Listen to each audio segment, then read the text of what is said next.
Hey everyone, this is Tim from Your Six Studios. Today in this video, I'm going to show you how to remove and reset your password PIN for the parental controls on your PlayStation 5. So we want to go to Settings and go to Family and Parental Controls. And if we try typing this in, the default one is 0000. And if we forgot what it is, we can back out. And there is one way that we can do this. We need to go to System, then go to System Software, go to the right and go to Reset Options and select this. Then go to reset your console and go to reset. Now this is going to delete all the information, your photos, your games, whatever you have saved on here, plus your account. You're going to have to enter that back in. But when you reset this back to the factory defaults, the passcode for your parental controls will also reset back to that 0000 passcode.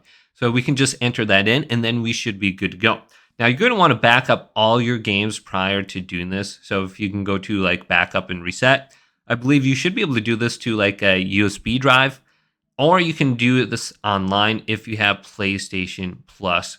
So what you do is just go on down to where it says Save Data in Game App Settings, go to Save Data PS5, and just make sure you upload everything to the cloud prior to doing this, and then you should be able to save at least all your game data.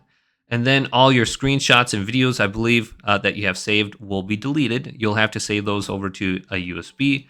Just hold this down, go to the media gallery, and you can transfer all these to a USB. So you can just copy it to a USB drive. Then you want to go back on over to family and parental controls and enter in the square 000 passcode.